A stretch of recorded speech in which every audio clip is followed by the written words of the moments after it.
요즘 주유소 갈 때마다 또 마트에서 장볼 때마다 한숨부터 나오시죠? 정말 기름값도 그렇고 물가가 너무 올라서 다들 힘든 시기인데요. 바로 이럴 때 좀 힘이 되라고 정부가 긴급 지원책을 내놨습니다. 오늘 이 고유가 피해 지원금에 대해서 과연 나는 받을 수 있는지, 또 받는다면 얼마를 어떻게 신청해야 하는지 핵심만 쏙쏙 뽑아서 깔끔하게 정리해 드릴게요. 네, 정말 그렇죠. 월급 빼고 다 오른다는 말이 괜히 있는 게 아니잖아요. 바로 이런 부담을 조금이라도 덜어주기 위한 반가운 소식입니다. 정부가 직접 나선 건데요. 긴급 생활안정 지원이라는 이름으로 말 그대로 지금 힘든 국민들한테 현금성 지원을 해주기로 한 거죠. 근데 그 규모가 정말 어마어마합니다.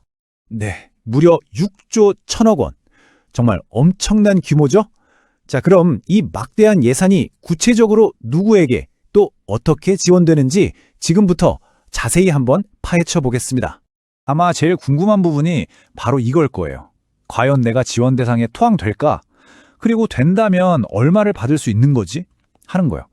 지원 대상은 크게 두 그룹으로 나뉜다고 보시면 딱 맞습니다. 먼저 1차 우선 지급 대상자들입니다. 아무래도 생계에 어려움이 더 큰 분들이겠죠? 기초수급자 약 285만 명, 그리고 바로 위 소득계층인 차상위 계층과 한부모 가족 약 36만 명이 여기에 해당돼요.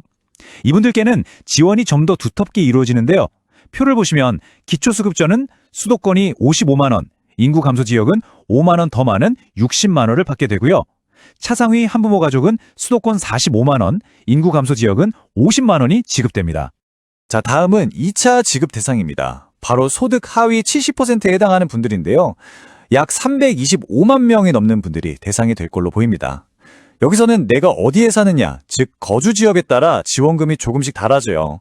수도권에 사시는 분들은 10만 원, 비수도권은 15만 원, 그리고 인구 감소 지역은 20만 원이 기본 금액입니다. 그런데 여기서 아주 흥미로운 지점이 있어요. 바로 특별 지원이라는 건데요. 같은 인구 감소 지역 중에서도 특별 관리가 필요하다고 지정된 49개의 시군이 있거든요. 여기 사시는 분들은 5만 원이 추가로 지급돼서 총 25만 원을 받게 됩니다. 우리 동네가 혹시 여기에 해당하는지 꼭 한번 확인해 보셔야겠죠? 자, 여기서 정말 중요한 규칙이 하나 있습니다. 바로 중복 지원은 안 된다는 점. 만약에 내가 1차 우선 지급 대상으로 지원금을 이미 받았다면 2차 지급은 신청하실 수가 없어요. 딱 한 번만 받을 수 있다는 거, 이 점은 꼭 기억해 주세요. 그럼 이제 이 지원금을 받으려면 우리가 뭘 해야 하는지 알아봐야겠죠? 바로 신청 기간과 방법인데요.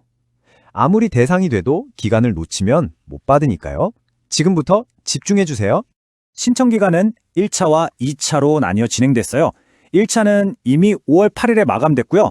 그래서 지금 우리가 주목해야 할 건 바로 2차 신청 기간입니다. 5월 18일에 시작해서 7월 3일까지예요. 꽤 넉넉하지만 잊어버리기 쉬우니까 지금 바로 달력에 표시해 두시는 게 좋겠죠? 그리고 한 가지 더요. 신청이 막 시작되는 첫 주에는 사람이 한꺼번에 몰릴 걸 대비해서 요일제를 시행합니다. 지금 보시는 표처럼요. 내 출생연도 끝자리에 맞는 요일에만 신청할 수 있는 건데요. 예를 들면 끝자리가 1이나 6이면 월요일에, 2나 7이면 화요일에 신청하는 시기죠. 물론 이 첫 주만 지나면 요일제는 없어지니까요. 나는 급하지 않다 하시는 분들은 조금 기다렸다가 신청하시는 것도 좋은 방법입니다. 신청 방법은 아주 간단하고 편리합니다. 온라인, 오프라인 다 되거든요. 먼저 온라인으로는요. 각 지자체에서 운영하는 상품권 앱이나 내가 쓰는 카드사 홈페이지 아니면 콜센터 ARS로도 가능합니다. 만약 나는 온라인이 좀 불편하다 하시면 직접 찾아가시면 돼요. 주소지, 주민센터나 카드사랑 연결된 은행 창구에서도 신청할 수 있습니다. 지원금은 지역사랑 상품권이나 카드포인트, 선불카드 중에서 내가 쓰기 제일 편한 방식으로 골라서 받으시면 됩니다. 자, 이렇게 신청해서 지원금을 받았습니다. 그럼 이제 어떻게 써야 할까요? 이게 그냥 내 맘대로 아무 데서나 쓸 수 있는 게 아니라 몇 가지 중요한 규칙이 있거든요. 이 부분을 잘 모르시면 지원금을 받고도 제대로 못 쓸 수 있으니까요. 마지막까지 잘 들어주세요. 제일 중요한 거 별표 5개, 바로 사용 마감일입니다. 이 지원금은요, 반드시 8월 31일까지 다 써야 합니다. 만약에 돈이 조금이라도 남아있잖아요? 그럼 9월 1일 땡 하는 순간 그냥 사라져버립니다. 너무 아깝잖아요. 꼭 기억해 두세요. 8월 31일. 그리고 어디서 쓸 수 있는지도 정해져 있어요. 첫째, 내가 사는 지역 안에서만 쓸 수 있습니다. 예를 들어 서울 시민이면 서울시 안에서만요. 둘째, 지역사랑 상품권 가맹점에서만 사용이 가능하고요. 마지막으로 연매출 30억 원 이하의 소상공인 가게를 돕기 위한 거라서요. 대형마트나 백화점, 온라인 쇼핑몰 이런 데서는 사용할 수 없다는 점도 꼭 기억해 주세요. 결국 이번 지원금은 두 가지 목표를 다 잡으려는 거예요. 첫 번째는 물가 때문에 힘든 우리 집 살림에 직접적인 보탬이 되는 것. 그리고 두 번째는 그 돈이 결국 우리 동네 가게들, 소상공인들에게 흘러들어가서 지역 경제도 살리는 것. 일석이조의 효과를 노리는 거죠.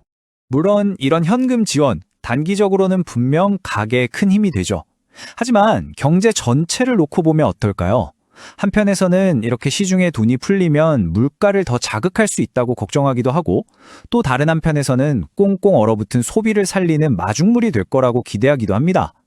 어려운 시기에 꼭 필요한 도움일까요? 아니면 더 큰 문제를 낳는 임시방편일까요? 여러분의 생각은 어떠신가요?